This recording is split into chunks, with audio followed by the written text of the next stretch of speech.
जय हिंद साथियों, स्वागत है आप सभी लोगों का एक बार फिर से आपके अपने चैनल जनकवि स्टडी हब में। आशा करता हूं कि आप सभी लोग अच्छे होंगे, स्वस्थ होंगे और काफी अच्छे से आप लोगों की प्रिपरेशन चल रही होगी। अभी के इस सेशन में हम लोग लोअर पीसीएस एग्जाम प्री की जो परीक्षा है उसको देखने वाले हैं। 2021 वाला ये पेपर है आप लोगों के सामने। तो एक एक चीजें, एक एक क्वेश्चन हम लोग यहाँ पर डिस्कशन करेंगे। आज के सेशन में हमारी कोशिश होगी कि हम 30 प्रश्न तक यहाँ पर डिस्कस कर लें। ठीक है, तो आइए बिना किसी देरी के हम लोग यहाँ पर पहला प्रश्न देखते हैं। पहला प्रश्न क्या है आपके पास कि दुनिया का सबसे ऊंचा थिएटर अगस्त 2021 में शुरू किया गया है। ठीक है, कहां पर किया गया है?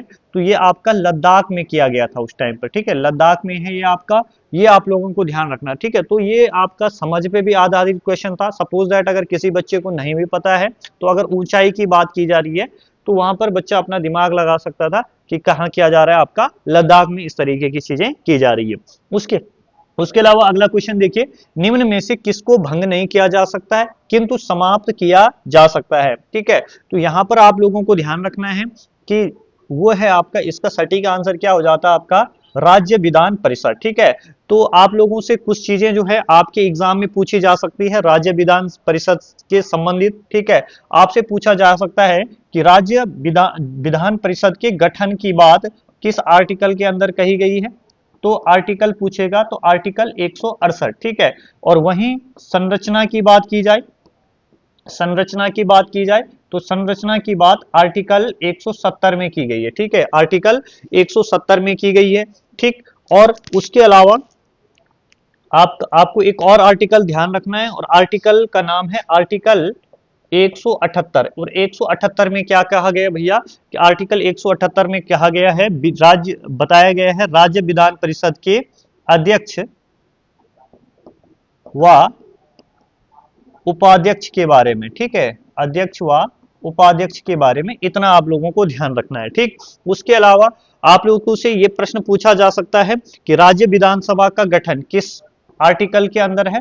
तो 169। ठीक है, आर्टिकल 169 में आपको देखने को मिलता है राज्य विधानसभा का गठन।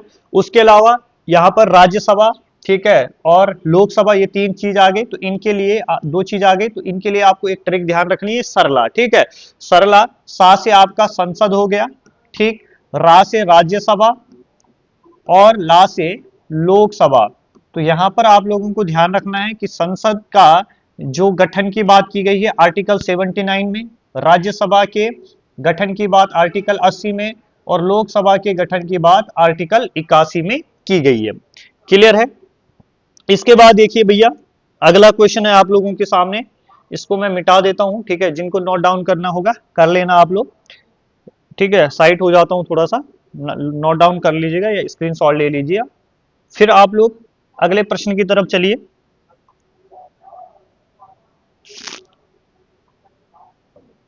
ठीक है, अगला प्रश्न देखेंगे।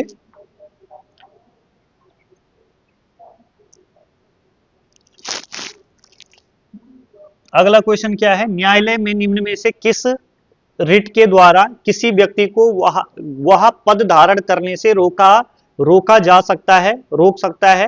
मतलब न्यायालय न्यायालय निम्न में से किस रिट के द्वारा किसी व्यक्ति को वह पद धारण करने से रोक सकता है जिसके लिए वह अधिकारी नहीं है? तो इसका जो आंसर हो जाएगा भैया वो है अधिकार परीक्षा लेख। ठीक है, क्या है? अधिकार परीक्षा लेख। अब देखिए, आप लोगों को पता ध्यान होना चाहिए कि जो रिट जारी करने की शक्ति है आपके सुप्रीम कोर्ट और आपका हाई कोर्ट दोनों के पास होती है। सुप्रीम कोर्ट के पास यह शक्ति आपका आर्टिकल 32 के तहत है। किस आर्टिकल के तहत है? आर्टिकल 32 के तहत है। वहीं आपके सुप्रीम हाई कोर्ट की बात करते हैं तो हाई कोर्ट के पास यह शक्ति आपका आर्टिकल 226 के तहत है। ठीक है, तो यहां पर आप लोगों ने अधिकार परीक्षा लेख तो देख लिया। ठीक है, कि न्यायालय में निम्न में से किस रिट के द्वारा किसी व्यक्ति को वह पद धारण करने से रोक सकता है, तो ये आपका अधिकार परीक्षा लेख में आता है। वहीं बात करें कि परमादेश लेख में क्या है?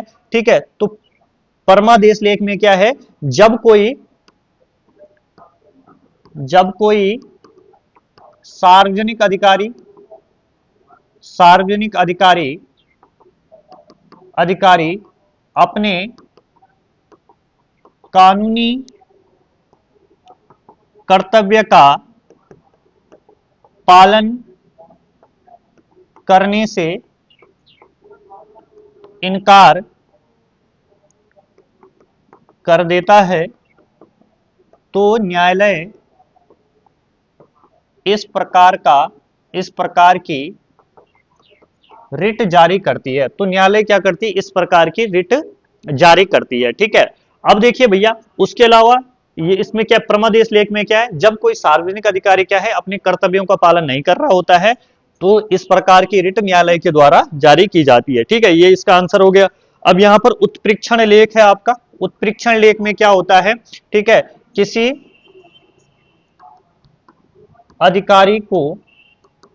अधिकारी के दिए गए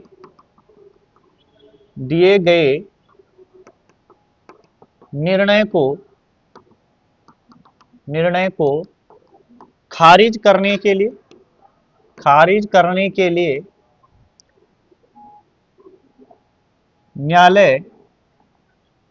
न्यायालय इस प्रकार की रिट जारी करती है। इस प्रकार की रिट जारी करती है। क्लियर है? चलिए, इतना हो गया। अगला देखिए आप लोग, अगला प्रश्न क्या है, निम्न में से कौन सी एक नियामक संस्था है। ठीक है, आपसे पूछा जा रहा है कौन सी एक नियामक संस्था है, ये आपसे पूछा जा रहा है। तो नियामक संस्था कौन सी है आपके, तो यहां पर नियामक संस्था है securities exchange board of India, यानी कि सेबी। ठीक है, आपका आंसर क्या हो जाएगा, सेबी हो जाएगा। सबसे पहले राष्ट्रीय विकास परिषद। ठीक है, राष्ट्रीय विकास परिषद का अगर आपसे गठन पूछा जाएगा, नियामक संस्था से मतलब सीधा सीधा कहना चाह रहे हो संवैधानिक संस्था से, उसका तात्पर्य है राष्ट्रीय विकास परिषद, यानी कि आपका राष्ट्रीय विकास परिषद जो है इसका गठन का क्वेश्चन पूछा जा सकता है आपसे। तो 6 अगस्त 1952 गठन कब हुआ, 6 अगस्त 1952। उसके अलावा आपसे पूछा जा सकता है सेल के बारे में, सेल का गठन कब हुआ, तो 24 जनवरी। ठीक है, सेल मतलब steel authority of India limited, 24 जनवरी 1973। ठीक है, ये क्वेश्चन आप लोगों को ध्यान रखना है। ठीक, उसके अलावा securities exchange board of India, ठीक है, इसकी स्थापना पूछी जाती है अगर आपसे, तो ये आपसे पूछा जाएगा कि इसकी स्थापना तो होती है 12 अप्रैल 1988 को। ठीक है, लेकिन इसके लिए इसको संवैधानिक कब बना दिया जाता है, संवैधानिक कब बना दिया जाता है, 1992 में। ठीक है, संवैधानिक बन जाता है आपका 1992 में। इतना आप लोगों को ध्यान रखना है। उसके बाद देखिए, भारत में संविधान का कौन सा अनुच्छेद जिला नियोजन समिति का प्रावधान करता है, तो ये आपका कौन सा है, अनुच्छेद 243 जेडी। ठीक, ये आप लोगों को ध्यान रखना है। अनुच्छेद 368 किसके बारे में जानकारी देता है, संविधान संशोधन के बारे में जानकारी देता है। ठीक है, उसके अलावा आपका अनुच्छेद 356 राज्यों में राष्ट्रपति शासन।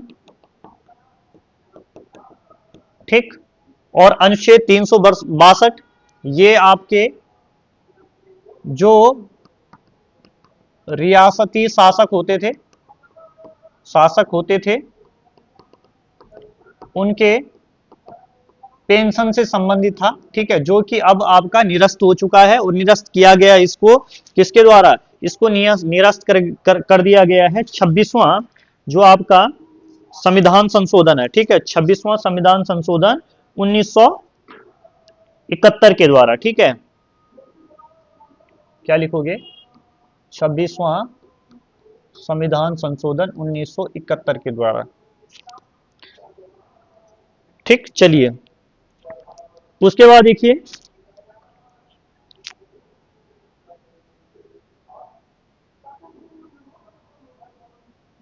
अगला है आप लोगों के सामने 124वां संवैधानिक संशोधन अधिनियम में निम्न में से किससे संबंधित है, तो ये आपका किससे संबंधित है, ये आपका है आर्थिक रूप से पिछड़े वर्गों के लिए आरक्षण से संबंधित। ठीक है, आर्थिक रूप से पिछड़े वर्गों के लिए आरक्षण से संबंधित है आपका ये। आगे देखिए, एक किस संवैधानिक संशोधन द्वारा 12वीं अनुसूची को भारतीय संविधान में सम्मिलित किया गया है। ठीक है, तो किस संवैधानिक संशोधन द्वारा 12वीं अनुसूची को भारतीय संविधान संशोधन में सम्मिलित किया गया है, तो वह है आपका 74वां। ठीक है, 74वां संविधान संशोधन। ठीक, 73वां संविधान संशोधन के द्वारा कौन सी जोड़ी गई आपकी? 11वीं अनुसूची। ठीक है, 11वीं अनुसूची। उसके अलावा 71वां संविधान संशोधन जो कि आप लोगों के लिए बहुत इंपॉर्टेंट है, 1992 का है। इसके द्वारा तीन नई भाषाएं आपके किसमें, अनुसूची 8 में जोड़ी जाती है। ठीक है, और वो भाषाएं क्या क्या हैं आपकी? नमक, ठीक है, नेपाली, मणिपुरी और कोंकणी। नेपाली, मणिपुरी और कोंकणी। ठीक, ये भाषाएं आपकी इसमें जोड़ी जाती है। आगे देखिए, भारत का नियंत्रक एवं महालेखा परीक्षक अपना वार्षिक प्रतिवेदन किसको प्रस्तुत करता है? तो भैया ये आपका भारत के राष्ट्रपति को करता है, और भारत का राष्ट्रपति इसको संसद के पटल पर रखता है। ठीक है, तो आपसे पूछा जाएगा, यानी कि ये बात हो रही है सीधा सीधा सीएजी के बारे में। किसके बारे में? सीएजी के बारे में है। ठीक है, आपसे पूछा जाएगा सीएजी के बारे में कहां कहां जानकारी है, किस किस आर्टिकल में? तो आर्टिकल 148 से लेकर 151 तक। ठीक है, 148 में क्या है कि आर्टिकल आपसे पूछा जाएगा कि आर्टिकल 148 में क्या है? तो 148 में क्या है भैया आपका? 148 के अंदर है कि भारत का एक सीएजी होगा जिसकी नियुक्ति कौन करेगा? राष्ट्रपति करेगा। तो अभी अगर कभी आपसे पूछा जाए कि किसके द्वारा आपका सीएजी की नियुक्ति की जाती है, तो सीएजी की जो नियुक्ति है भैया वो किसके द्वारा की जाती है आपका? वो की जाती है आपका भारत के राष्ट्रपति के द्वारा। ठीक है, उसके बाद अगर आपसे पूछ लिया जाएगा कि 149 में क्या है, तो आर्टिकल 149 के अंदर क्या है आपका? आर्टिकल 149 के अंदर सीएजी के कर्तव्य, ठीक है, कर्तव्य प्लस उसकी शक्तियों का जिक्र है। ठीक है, उसके अलावा अगर आपसे पूछा जाएगा कि आर्टिकल 150 में क्या है, ठीक है, अगर आपसे क्वेश्चन पूछा जाता है कि आर्टिकल 150 में क्या है, तो आर्टिकल 150 के अंदर आप लोगों को ध्यान रखना है कि आर्टिकल 150 के अंदर कि जो भी आपका संघ व राज्य के लेखाओं का प्रारूप होगा, ठीक है, वो किस प्रकार से होगा? ठीक है, संघ व राज्य के लेखाओं का जो प्रारूप होगा वो किस प्रकार से होगा? ठीक, उसके अलावा अगर आपसे पूछा जाएगा कि भैया ये बताइए आप लोग कि आर्टिकल 151 में क्या है, ठीक है, तो आर्टिकल 151 के अंदर अगर आपसे पूछा जाता है तो आर्टिकल 151 के अंदर आप लोगों ने बताना है कि सीएजी जो होगा वो अपनी लेखा रिपोर्ट, ठीक है, यानी कि जो प्रतिवेदन होगा वो किसको प्रेजेंट करेगा? आपका प्रेसिडेंट ऑफ इंडिया को प्रेजेंट करेगा, और वो प्रेसिडेंट ऑफ इंडिया यानी कि भारत का जो राष्ट्रपति है वो क्या करेगा? उसको संसद की पटल पर रखेगा। ठीक, चलिए इसके बाद देखिए भैया अगला क्वेश्चन है आपका,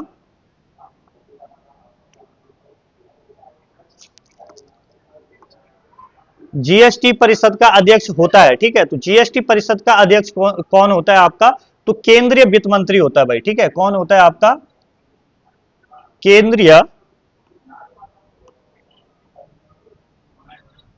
केंद्रीय वित्त मंत्री होता है। ठीक, तो ये आप लोगों को ध्यान रखना है, जीएसटी परिषद का अध्यक्ष कौन होता है? केंद्रीय वित्त मंत्री होता है। कुछ चीजें आप लोगों को ध्यान रखनी है जीएसटी के बारे में। तो आप लोगों को ध्यान रखना है कि जीएसटी के लिए जीएसटी संविधान के किस आर्टिकल में इसका वर्णन है? तो आप लोगों को ध्यान रखना है आर्टिकल 279 का ए। ठीक है, इसमें आप लोगों को वर्णन देखने को मिलेगा। कौन सा संविधान संशोधन लाया गया इसके लिए? संविधान संशोधन अगर पूछा जा सकता है तो आप लोगों को ध्यान रखना 101वां संविधान। ठीक है, 101वां संविधान संशोधन लागू कब होता है? ठीक है, तो लागू अगर आपसे पूछा जाए तो लागू होता है आपका 1 जुलाई 2017 से। ठीक है, 1 जुलाई 2017 से लागू होता है। ठीक, अच्छा, जीएसटी लागू करने वाला पहला देश, जीएसटी लागू करने वाला पहला देश कौन सा है? तो वो फ्रांस है। ठीक है, और अगर भारत के परिप्रेक्ष्य में पूछा जाता है भारत का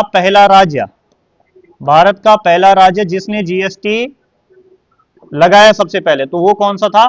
असम। ठीक है, अच्छा, अगर आपसे देखो ये क्वेश्चन ऐसा है जो आप लोगों को मिलेगा नहीं कि जीएसटी को पारित करने का, जीएसटी को लगाने का विचार सबसे पहले किसने दिया था?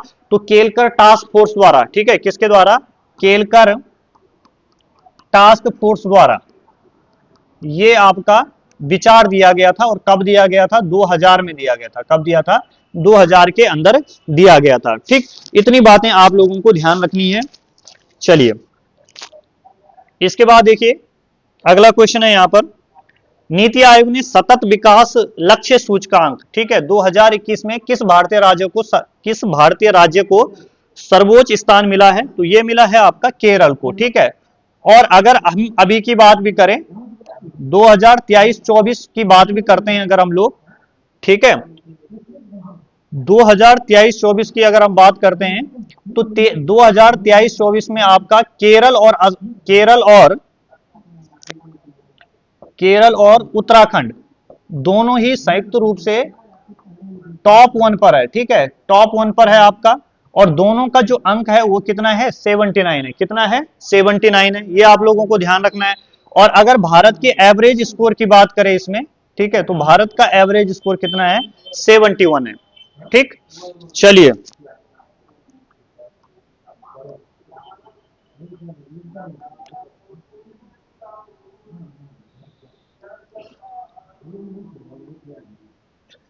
सरकारी आयोग का मुख्य कार्य क्या है? ठीक है, सरकारी आयोग का मुख्य कार्य अगर आपसे पूछा जाता है तो ये क्या है आपका? केंद्र राज्य संबंधों का पुनर्निरीक्षण है। ठीक है, सरकारी आयोग का मुख्य कार्य क्या है? केंद्र राज्य संबंधों का पुनर्निरीक्षण है। ठीक, इसके बाद अगला क्वेश्चन देखिए आप लोग, यूएनडीपी की मानव विकास रिपोर्ट 2020 के अनुसार विश्व में भारत का मानव विकास सूचकांक क्या है? ठीक है, तो ये आपका 131वां था। ठीक है, और किस अकॉर्डिंग था? 2020 के अकॉर्डिंग था। लेकिन अब जो आपसे पेपर में पूछा जाएगा वो आपसे पूछा जाएगा, ठीक है, 24 के बारे में, तो ये है आपका 134। ठीक है, और यहां इससे कुछ क्वेश्चन बनते हैं आपका हर बार फेवरेट क्वेश्चन, कि मानव विकास रिपोर्ट, यानी कि मानव विकास रिपोर्ट जो है आपकी किसके द्वारा संचित की जाती है? ठीक है, तो ये आपका की जाती है यूएनडीपी के द्वारा। ठीक है, यूएनडीपी के द्वारा। और अगर आपसे क्वेश्चन पूछा जाता है यहां पर कि मानव विकास सूचकांक में, मानव विकास सूचकांक में क्या चीजें शामिल रहती है? वो है आपकी शिक्षा, स्वास्थ्य और जीवन प्रत्याशा। ठीक है, जीवन प्रत्याशा। अगला देखिए, फसल वर्ष 2020-21 के लिए भारत में राष्ट्रीय स्तर, फसल वर्ष 2020-21 के लिए भारत में राष्ट्रीय स्तर पर खाद्यान्न उत्पादन लक्ष्य था। कितना था भैया? ठीक है, तो ये था आपका 308 मिलियन टन। ठीक है, कितना है आपका? 308 मिलियन टन आप लोगों को ध्यान रखना है।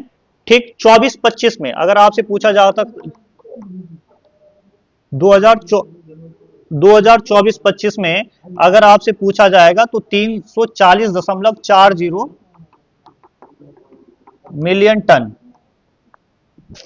ठीक है, खुले बाजार की क्रियाएं निम्न में से किस नीति की विशेषता है? ठीक है, खुले बाजार में क्रियाएं निम्न में से किस नीति की विशेषता है? तो यह है आपका मौद्रिक नीति की। ठीक है, मौद्रिक नीति की है। ठीक, उसके अलावा आपसे राजस्व नीति के बारे में पूछा जाएगा, राजकोषीय नीति के द्वारा पूछा जाए, तो इन दोनों टर्म को आप लोग इंपॉर्टेंट मान के थोड़ा सर्च कर लेना। ठीक है, ये थ्योरेटिकल पोर्शन है थोड़ा सा। ठीक है, आगे देखिए, राष्ट्रीय खाद्य सुरक्षा मिशन। ठीक है, अगर आपसे पूछा जाएगा कब शुरू किया गया था, तो ये किया गया था आपका 2007-8 में। कब किया गया था? 2007-8 में। ठीक, और अगर आपसे पूछा जाएगा कि राष्ट्रीय खाद्य सुरक्षा अधिनियम, राष्ट्रीय खाद्य सुरक्षा अधिनियम, ठीक है, ये आपका पारित हुआ था 5 जुलाई 2000 2013 को, ठीक है। पारित कब हुआ? 5 जुलाई 2013 को, ठीक है। राष्ट्रीय खाद्य सुरक्षा मिशन पूछा जाएगा 2007-8 का है, ठीक है। देखो इस क्वेश्चन में थोड़ा सा कंफ्यूजन होगा आपका, ठीक है।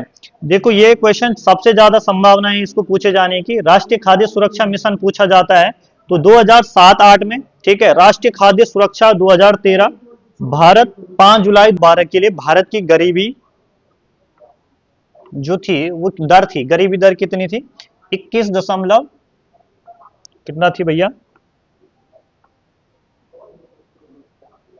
21.92%। कितनी थी? 21.92%। निम्न में से सर्वोत्तम श्रेणी का कोयला कौन सा है? ठीक है, आपसे पूछा जाएगा निम्न में से सर्वोत्तम श्रेणी का कोयला कौन सा है, तो ये एंथ्रासाइट कोयला है। कौन सा होता है? एंथ्रासाइट, ठीक है, पूछा जाता है, ठीक है। थोड़ा सा कोयले के बारे में भी आप लोग अच्छे से जानकारी जुटा लीजिए। निम्न में से कपास की फसल के लिए, निम्न में से कपास की फसल उत्पादन हेतु कौन सी मिट्टी सर्वाधिक उपयुक्त है? तो ये आपकी काली मिट्टी है, इसी को ही आपका रेंगूर मिट्टी भी कहा जाता है, ठीक है, रेंगूर मिट्टी भी कहा जाता है, ठीक। जनगणना 2011 के अनुसार भारत की साक्षरता दर कितनी है?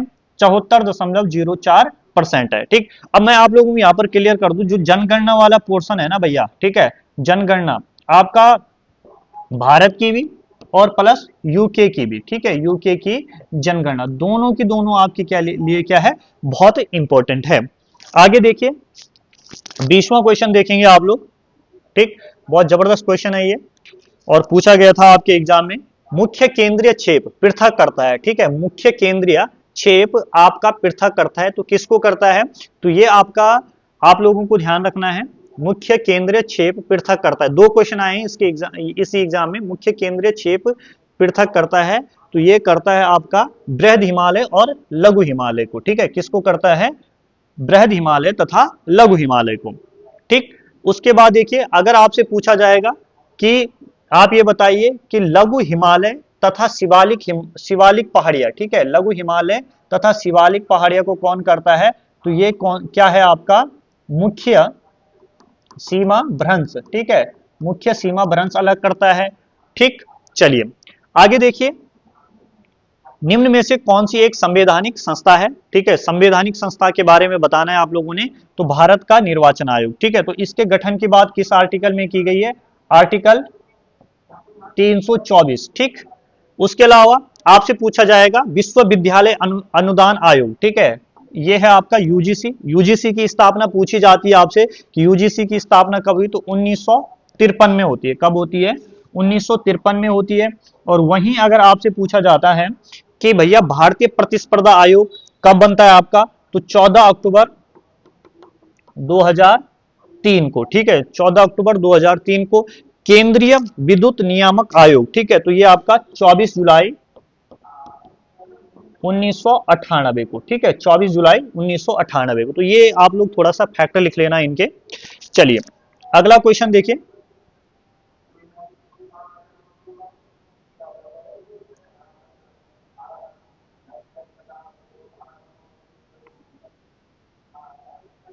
किस नदी के मुहाने पर एलियाबैट द्वीप स्थित है? ठीक है, तो ये है आपका नर्मदा नदी के किनारे, ठीक है, नर्मदा नदी पर ये स्थित है।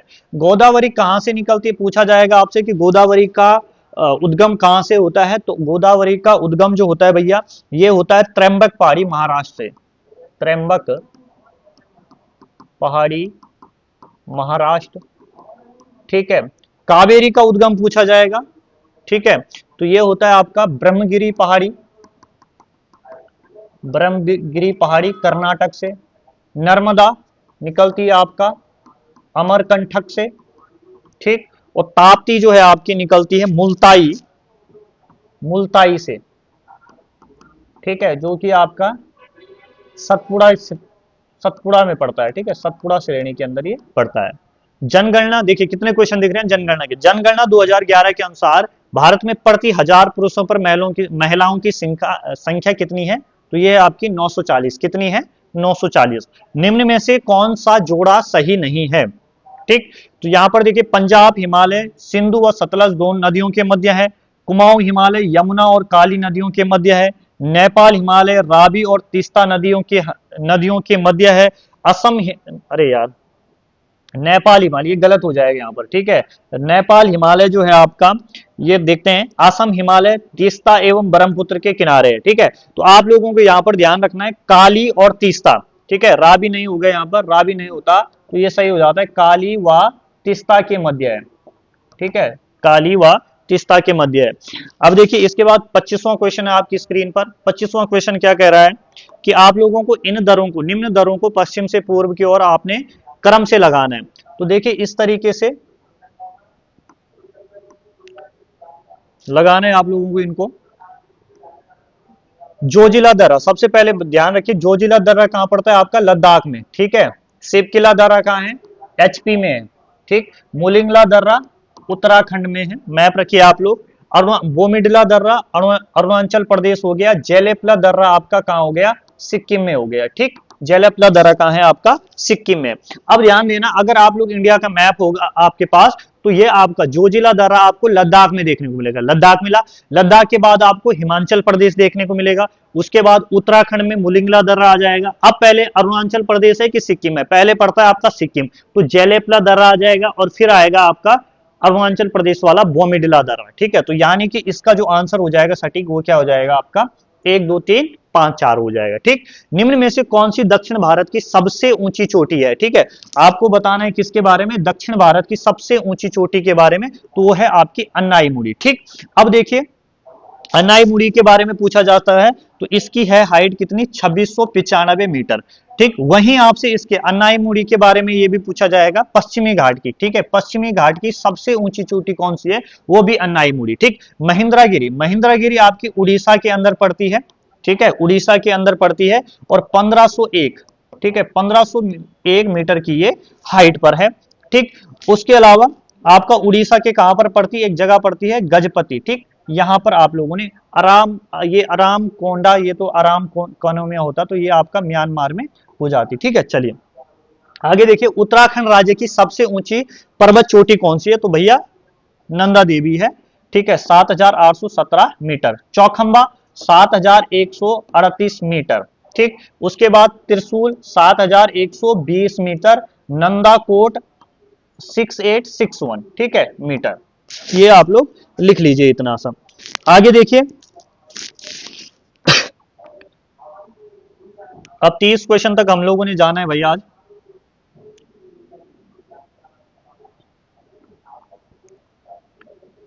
उत्तराखंड राज्य में निम्नलिखित में से किस जिले का भौगोलिक क्षेत्रफल सबसे अधिक है, ठीक है। तो देखिए अगर हम यहाँ पर देखिए, पिथौरागढ़ का 7090 किलोमीटर स्क्वायर, उत्तरकाशी का 8016 किलोमीटर स्क्वायर, ठीक है। पौड़ी गढ़वाल का 5329 किलोमीटर स्क्वायर और टिहरी गढ़वाल का 3642 किलोमीटर स्क्वायर। तो सबसे ज्यादा किसका दिख रहा है, उत्तरकाशी का। तो यही आपका क्या हो जाएगा यहाँ पर आंसर हो जाएगा। अलकनंदा की कौन सी सहायक नदी कर्णप्रयाग में मिलती है, तो कर्णप्रयाग में मिलती है आपकी पिंडर, और पिंडर, पिंडर को ही आप क्या बोलते हैं, कर्णगंगा भी बोलते हैं, ठीक है। और जो आप भागीरथी और अलकनंदा का जहां पर मिलन होता है उसे बोलते हैं देवप्रयाग, क्या बोलते हैं, देवप्रयाग। लिख लीजिए लगे हाथ। मंदाकिनी, मंदाकिनी के बारे में क्वेश्चन बना है कि अलकनंदा में दाएं तरफ से मिलने वाली, दाएं ओर से मिलने वाली नदी कौन सी है, आपकी दाएं ओर से मिलने वाली कौन है, मंदाकिनी। और जहां पर मंदाकिनी और अलकनंदा, ठीक है, जहां पर मंदाकिनी और अलकनंदा मिलती है वो स्थान कौन सा है, वो है आपका रुद्रप्रयाग, ठीक है। और जहां पर धौली गंगा और अलकनंदा मिलती है उस स्थान को बोलते हैं आपका विष्णुप्रयाग, क्या बोलते हैं, विष्णुप्रयाग। हिमालयन फ्रंटियर, देखो फिर से टपक गया बाबा वही क्वेश्चन, ठीक है, फिर से टपक गया, लास्ट क्वेश्चन है आज का। हिमालयन फ्रंटियर थ्रस्ट एचएफटी, एचएफटी स्थित है, ठीक है। तो ये गंगा के मैदान और शिवालिक के मध्य है, ठीक है, किसके मध्य है, गंगा के मैदान और शिवालिक के मध्य है। 2 बार यही क्वेश्चन आपका आ चुका है, ठीक है। तो जो हल्के प्रश्न होते हैं, ठीक है, उनको आप लोगों को थोड़ा सा ध्यान से देखना। और उच्च हिमालय और ट्रांस हिमालय के मध्य क्या है, तो इनके मध्य है आपका सच्चर जोन, जिसको आप कहते हैं हिंज लाइन, क्या बोलते हैं, हिंज लाइन, ठीक। उसके अलावा ये तो मैंने बता दिया था, शिवालिक के निम्न हिमालय के मध्य क्या है आपका, मुख्य सीमा भ्रंश, ठीक। निम्न हिमालय और उच्च हिमालय के मध्य क्या है, मुख्य केंद्रीय भ्रंश, ठीक। अच्छा आप लोग ये बताना, ये 30 क्वेश्चन आज के इस सेशन में देख लिया आप लोगों ने, ठीक है, वीडियोस अच्छी लगी होगी तो आप लोग जरूर चैनल को सब्सक्राइब करना, वीडियो को लाइक करना, शेयर करना और कमेंट बॉक्स में भैया अपनी प्रतिक्रिया जरूर देना। ठीक, उसके अलावा आप लोगों को मालूम ही है, ठीक है, वीडियो मैंने पहले भी डाला हुआ है कि हमारे द्वारा प्रैक्टिस सेट का बैच और डेली टास्क का बैच चलाया जा रहा है। ठीक है, उसको ज्वाइन करने के लिए आपने क्या करना है, नेम लिखना है आप लोगों को अपना, ठीक है, प्लेस लिखना है, जो आपका डिस्ट्रिक्ट, अपना डिस्ट्रिक्ट नेम लिखेंगे आप लोग और लिखेंगे अधिकारी बैच 2025। ठीक है, अधिकारी बैच 2025 लिखेंगे और इस नंबर पर 7618172369 इस नंबर पर आप लोग मुझे मैसेज करोगे। जो 15 तारीख से हमारा वो बैच शुरू हो चुका है, ठीक है, 55 डेज का वो बैच है, तो आप लोग आसानी से उसे लेके अपनी जो तैयारी है उसको और धारदार आप लोग बना सकते हैं। ठीक है, और इस तरीके की जो चीजें हैं वो मैं आप लोगों के बीच लाते रहूंगा। इतना आप लोगों ने देख लिया, 30 क्वेश्चन के आगे का हम लोग कल के सेशन में डिस्कस करेंगे। टोटल 100 क्वेश्चन है जीएस के, उसके बाद जो रीजनिंग मैथ्स वाला पोर्शन है वो भी हम लोग देखेंगे। धन्यवाद, मिलते हैं आप सभी लोगों से नेक्स्ट वीडियो में, तब तक टाटा बाय बाय, जय हिंद, जय भारत, जय उत्तराखंड।